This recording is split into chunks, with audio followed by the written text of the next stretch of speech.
आप तो बस सिर्फ ये देखते हैं मेडल जीता उसने, लेकिन उसके अंदर क्या चला हुआ है, उसके अंदर कैसे उत्पीड़न हो रहा है खिलाड़ियों का।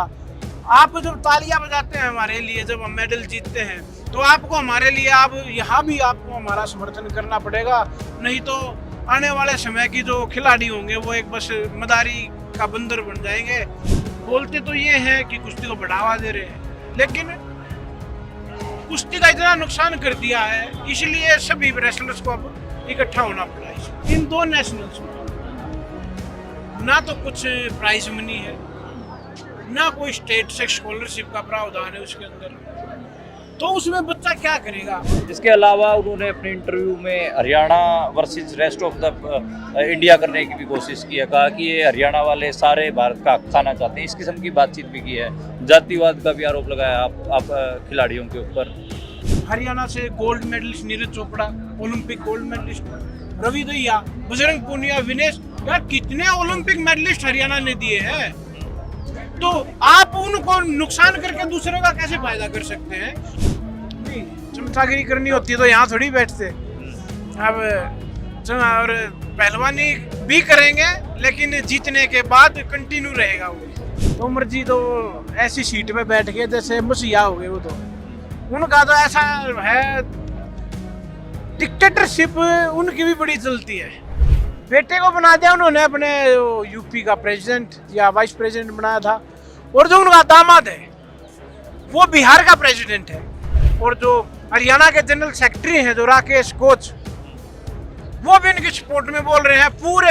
अरे उनको ये भी नहीं दिख रहा कि सारे रेसलर्स जितने अवार्डीज हैं वो यहाँ बैठे हुए हैं, और आप उनके समर्थन में अपनी पोस्ट डाल रहे हैं कि इसलिए कि आपको उन्होंने ओहदा दिया इसलिए आप उनके फेवर में बोल रहे हैं। ये सुनने में जैसे टाटा ट्रस्ट वगैरह का भी पैसा है उन्नत नगरी में लगा दिया, इसके अलावा और भी जो देश के उद्योगपति हो गए या फिर पैसा आता है वो अपने इलाके में या अपने मनपसंद जगह पे ज़्यादा करते हैं, आप लोगों को उतनी सुविधाएं। और उसके बाद रेसलर, एक दो रेसलर को तो उन्होंने दिया एक दो किस्त, लेकिन उसके बाद उनको भी नहीं मिली, और जो CDF जो कैटेगरी बनाई थी उनको तो मिला ही नहीं। नमस्कार, मेरा नाम मनदीप पूनिया है, हमारे साथ सोमवीर पहलवान हैं और इनको आप जानते हैं, भारत की शान है, अलग अलग अंतर्राष्ट्रीय स्तर पर ये मेडल जीत चुके हैं, लेकिन अब ये एक आंदोलनकारी की भूमिका में है, आंदोलन पर बैठे हुए हैं। जो भारतीय कुश्ती संघ के जो अध्यक्ष हैं उनको हटवाने के लिए, और अलग और भी कई मुद्दे हैं कुश्ती के,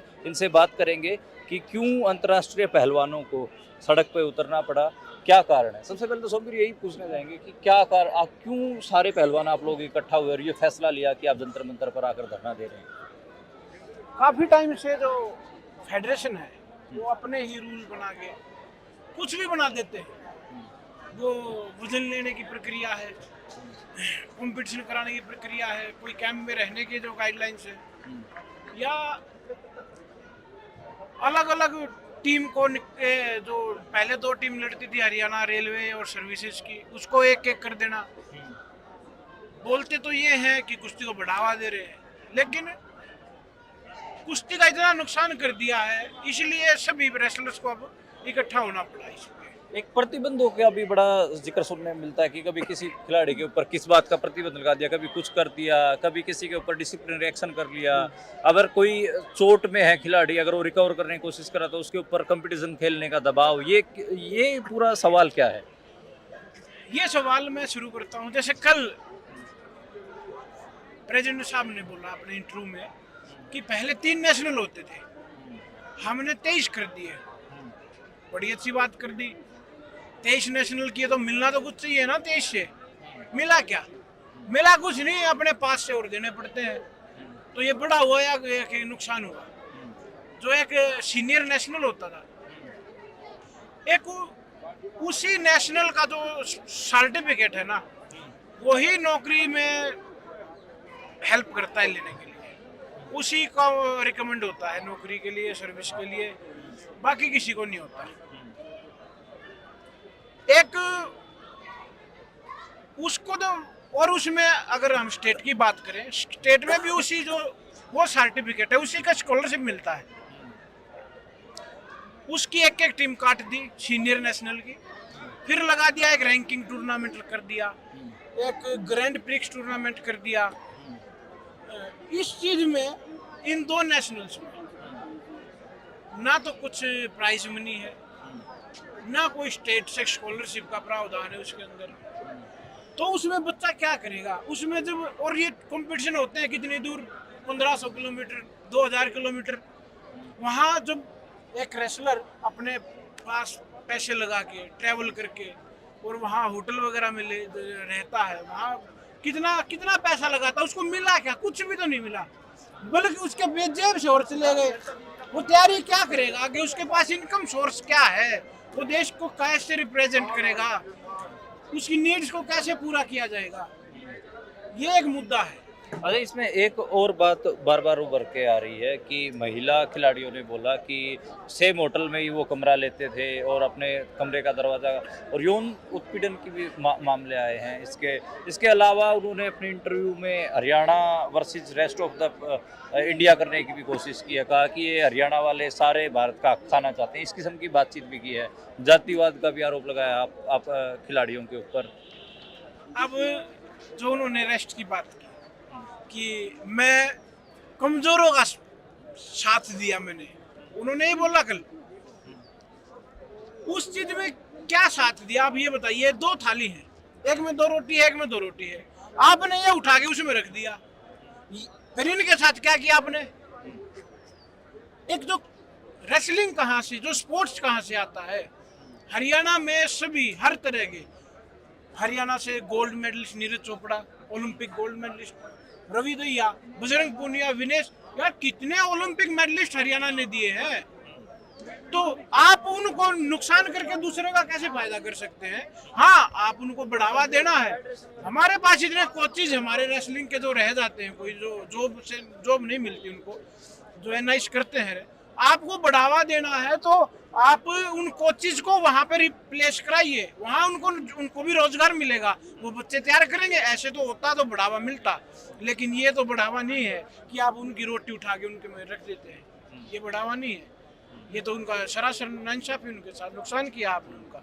और जो महिला पहलवानों वाला मुद्दा है, महिला पहलवानों वाला मुद्दा है, वो सुनने में आया, सुनने में आता है, क्योंकि अब रेसलिंग में है जो फ्रेंड सर्कल में बातें चलती हैं, तो ये हर चीज हर तरह की बातें होती है। तो ये बात हमारे भी नॉलेज में आती थी उस टाइम, जब हम 2-3 साल पहले जब इंडिया कैंप्स में होते थे, तो ये सुनने में जरूर आया है। और जो होटल वाली बात है, जो जहाँ ये भी होता है, क्योंकि हम काफ़ी बार जब इंटरनेशनल टूर्नामेंट खेलने गए तो सेम होटल में होते थे, ये बात भी बिल्कुल सही है। और जो यौन उत्पीड़न का मामला है, अब इसमें मैं बिल्कुल श्योर तो नहीं कह सकता, लेकिन सुनने में तो आता था, ये बातें सुनने में आती है। अब एकदम से हम उनके नाम, क्या आप जो आपकी महिला खिलाड़ी साथी हैं उनके साथ खड़े हैं इस मुद्दे पे? हाँ बिल्कुल खड़े हैं, क्योंकि वो सच्चाई है उनकी, वो सच्ची बात है, इसलिए हम उनके साथ एनी टाइम खड़े हैं और दिन में रात में यहीं रहेंगे जब तक इसको हम अच्छी तरह इसको क्लियर नहीं करा लेते। अच्छा, एक और चीज उन्होंने कही, उन्होंने कहा कि 3% हैं, 97% तो हमारे साथ हैं, और एक आध जो पहलवान थे उनसे उन्होंने वाइट भी दिलवाई कल। हाँ। वो तो 3% ही हो आप लोग। वो तो आप कवरेज करिए, आप एक बार स्टेज पे जो बना है उस पे देखिए जाके, उसमें तो सारे अर्जुन अवार्डी बैठे हैं पिछले कई साल हो गए। उस पे Arjun awardee, Bhim awardee, Dronacharya awardee, Padma Shri और खेल रत्न। तो आप अपनी तरफ से एक खेल रत्न का तो एक अपना बाइट दिलवा दीजिए। कहाँ है?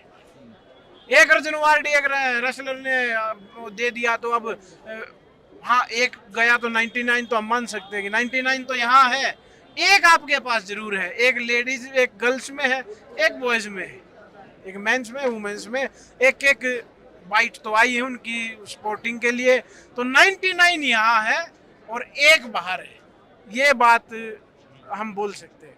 97 उनके साथ और 3% यहाँ, ये सरासर गलत है, आप खुद देख सकते हैं इस बात को। अच्छा, एक तोमर जी का नाम भी बड़ा उछल रहा है, क्या मामला है वो? हाँ, तोमर जी तो ऐसी सीट पे बैठ के जैसे मसीहा हो गए वो तो, उनका तो ऐसा है, डिक्टेटरशिप उनकी भी बड़ी चलती है।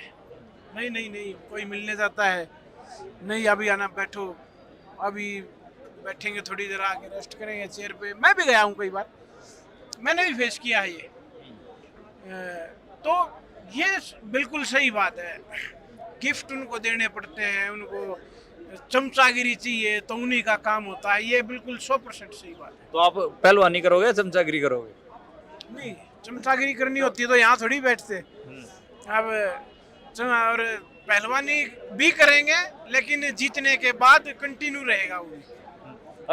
क्या फाइनली आप लोगों की डिमांड बनी है? आप लोगों को क्या बातचीत हुई सरकार से? क्या आपने पहुंचाया उन तक मैसेज, क्या पहुंचाया है? वो तो अभी एक जो हमारे स्टार रेसलर्स हैं उनकी जो एक टीम है वही बताएगी। मैं तो अभी आया था, उनसे अच्छी तरह मिल भी नहीं पाया अभी तक, तो इस बात का तो डिसीजन वही बताएंगे कि डिमांड क्या है? डिमांड ये फेडरेशन जो आप इस्तीफा दें, एक क्लियर प्योर एक नई फेडरेशन का गठन हो जो खिलाड़ियों के लिए काम करे, कोई तानाशाही ऐसी नहीं, स्वतंत्रता को खत्म ना करे खिलाड़ियों की। ये भी सुनने में आ रहा है कि वो तो फेडरेशन को अपने घर का बनाना सर, उन्होंने अपने कई रिश्तेदार भी सेट किए, हाँ। अपने बेटे को भी अब सेट करने के चक्कर में थे। बेटे को बना दिया उन्होंने, अपने यूपी का प्रेसिडेंट या वाइस प्रेसिडेंट बनाया था, और जो उनका दामाद है वो बिहार का प्रेसिडेंट है। तो ये तो हो गया, अपने अपने परिवार को ही फैलाने के लिए चल पड़े। वो क्या उसमें राजनीति में क्या बोलते हैं, चाचा भतीजावाद क्या होता है ये? भाई भतीजावाद। भाई भतीजावाद। तो ये भी धीरे धीरे फैल रहा है, इनके माध्यम से ये भी चल रहा है कि अपने बिहार में अपने दामाद को बना दिया, झारखंड में अपने जो एक खास दोस्त हैं उनको बना दिया, नीचे जो स्टेट की है उसमें अपने बेटे को बना दिया। और इधर जो हरियाणा की मैं बात करूं, पीछे फेडरेशन को भंग करके पैराशूट फेडरेशन उतारी उन्होंने, एकदम से नाम दे के। कोई उनका इलेक्शन वगैरह नहीं हुआ, कोई नाम नहीं था, पैराशूट फेडरेशन उतार के और फिर रेसलिंग का काम कर रहे हैं। और जो हरियाणा के जनरल सेक्रेटरी हैं जो राकेश कोच, वो भी इनकी सपोर्ट में बोल रहे हैं पूरे। अरे उनको ये भी नहीं दिख रहा कि सारे रेसलर्स जितने अवार्डीज हैं वो यहाँ बैठे हुए हैं और आप उनके समर्थन में अपनी पोस्ट डाल रहे हैं कि इसलिए कि आपको उन्होंने ओहदा दिया इसलिए आप उनके फेवर में बोल रहे हैं। आपको नहीं दिख रहा कि इतने रेसलर अगर इकट्ठे हुए हैं तो वो अपनी आवाज उठा रहे हैं, आपको वो गलत लग रहा है इस बारे में? तो उनको भी ये सोचना चाहिए। ये सुनने में जैसे टाटा ट्रस्ट वगैरह का भी पैसा है आनंद नगरी में लगा दिया, इसके अलावा और भी जो देश के उद्योगपति हो गए या फिर पैसा आता है वो अपने इलाके में या अपने मनपसंद जगह पे ज़्यादा करते हैं। आप लोगों को उतनी सुविधा ये बात कल बताई थी बजरंग ने भी। क्या हुआ था कि पहले शायद ऐसा होता था कि डायरेक्ट स्पॉन्सर मिलते थे, लेकिन उन्होंने ये अपना फिर एक रूल बना के, सुनने में आया था, ये पता नहीं मेरे को लागू हुआ या नहीं हुआ, कि जितना भी स्पॉन्सर आएगा वो फेडरेशन के थ्रू रेसलर को जाएगा। और उसके बाद रेसलर, एक दो रेसलर को तो उन्होंने दिया एक दो किस्त, लेकिन उसके बाद उनको भी नहीं मिली। और जो CDF जो कैटेगरी बनाई थी उनको तो मिला ही नहीं। आपको आम लोगों से क्या उम्मीद? आखिरी सवाल है, अब आपको जो लोग देख रहे हैं, आपको देख रहे हैं, उनसे आप लोग क्या उम्मीद करते हो? उम्मीद मैं यही करता हूँ कि आप तो बस सिर्फ ये देखते हैं मेडल जीता उसने, लेकिन उसके अंदर क्या चला हुआ है, उसके अंदर कैसे उत्पीड़न हो रहा है खिलाड़ियों का। आप जब तालियां बजाते हैं हमारे लिए, जब हम मेडल जीतते हैं, तो आपको हमारे लिए, आप यहाँ भी आपको हमारा समर्थन करना पड़ेगा, नहीं तो आने वाले समय की जो खिलाड़ी होंगे वो एक बस मदारी का बंदर बन जाएंगे, ना तो उनको कुछ खर्चा मिलेगा, बस वो जो उनको बोल दिया उन्होंने कर दिया और तुम अपने घर जाओ, ऐसा भविष्य अपने आने वाले खिलाड़ियों का होगा। तो इस लड़ाई को हम निरंतर लड़ते रहेंगे जब तक हमको सफलता नहीं मिलती है। आप सभी हमारा समर्थन करिए और हमारे स्पोर्ट में यहाँ हमारे को सपोर्ट करने आइए। जी, शुक्रिया सोमवीर। ये सोमवीर पहलवान है। सोमवीर ने बड़े बेबाकी से सारे मुद्दे रखे कुश्ती के, और आगे भी कोशिश रहेगी कि हम आपको और कवरेज पहुँचा सकें।